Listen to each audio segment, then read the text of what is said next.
Hello everyone, big news in Europe, but this hasn't been reported on yet in Ireland. It's comments that came from Emily O'Reilly, who's now departing her role as European Union Ombudsman in February of next year. She has spent nearly 11 years in the role, and she has said that the European Commission is run by a powerful consiglieri, comparing the European Commission to the mafia. This is big, big news, but again, the Irish political classes won't comment on it. They'll brush it under the carpet, and the corporate media will probably won't even report on the comments by O'Reilly. Now, O'Reilly is in her position for about 11 years.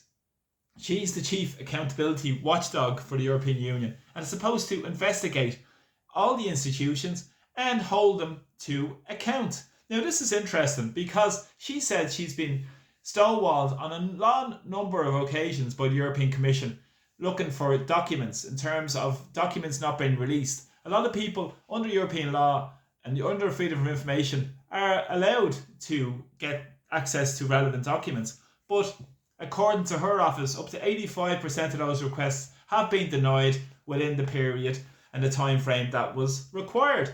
Now, this is a startling fact, but she said that so many documents haven't been released to her. She also said over the last number of years, she's never even met Ursula von der Leyen.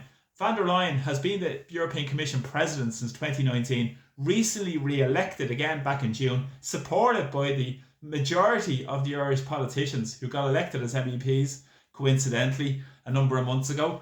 Despite what they were saying before they got elected, that they weren't going to support her, but yet they did. And we know about her misdeeds for many, many years in terms of von der Leyen.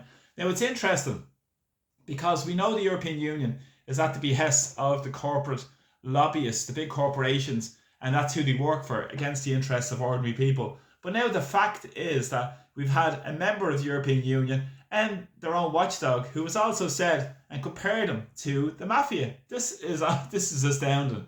But what I'm astounded by is the fact that it's taken her 11 years to say it. Why did she not say this previous to 11 years that she's been in office? It's only the fact that she's now departing. Perhaps she's willing to be a bit more free of and to speak the truth on what's going on. Who knows? But again, it is a big issue and it needs to be brought forward and discussed more around these issues. So please share my video. I'm very grateful to people who do. Please do and get the information out on this as well. Because we know the corporations work at the behest of the European Union, work at the behest of the corporation. 70% of our legislation comes from the European Commission. And if you consider the amount of lobbyists, up to 15,000 lobbyists are registered in Brussels itself. And we know Brussels also holds the headquarters to NATO as well, coincidentally. So it all sort of fits together if you look at the bigger picture in terms of the neoliberal agenda and the imperial warmongering military industrial complex agenda also. But what's interesting with this is the documentation that the Ombudsman has been requesting. Some of this documentation has been in relation to the Fiser contracts that were done by von der Leyen with the CEO of Alfred Burla. Over the past number of years, there's been a number of actions taken via the European Public Prosecution's Office. Again, that's been delayed. There's no decision made on that. There has been other issues brought forward with the European Court of Justice by the New York Times about releasing text messages with Alfred Burla. Again, they've also been pushed forward by the European Union Ombudsman, Emily O'Reilly, in her office, and under European Union law and freedom of information law. But again, this hasn't been brought forward or hasn't been brought into the public domain.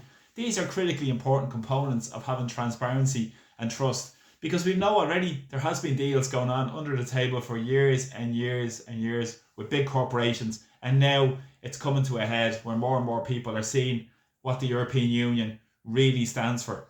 And also, she spoke about the immigration chaos as well. And it's interesting what she said about this, about the deals the European Union are doing with countries like Tunisia, paying over €105 million towards the Tunisian president. Probably a lot of that money isn't going to the necessary resources that are needed, but again, what it's been used as money for the National Guard, a special unit of the National Guard, and there is horrific human rights abuses in Tunisia towards people, in particular women, where you see sexual abuse and torture taking place in that region as well, dealing with the immigration chaos in Europe as well. So these issues are going on, which haven't been no transparency, no accountability, issues that should be brought to a head.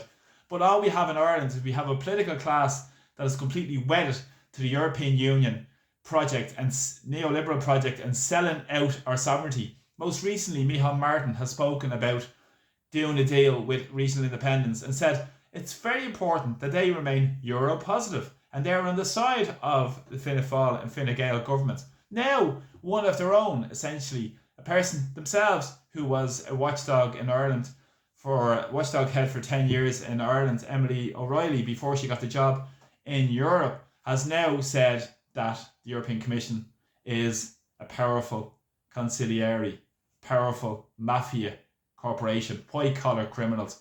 They should be called for what they are, and this is what's happening in society, and it's causing so much devastation. We saw that through the bank bailout in Ireland, austerity. We see it now as well with the neoliberal policies pushing more people into poverty, homelessness, people dying on the streets at the sharpest end of their policies. What's driving more wealth inequality and lack of distribution of that wealth to preserve the status quo and the work for the corporations against the interests of the people. Now it's been seen for what it is. Now it should be seen for where the power lies in society. But power has to come back to our country, has to go back to our communities where people are involved in the decision-making process. And also, we have control of the policies of our state and put the needs of our people first. Thanks for the support of my videos. Please share them. And also, please subscribe to my YouTube channel. So from Dublin, Slán, take care. Bye-bye.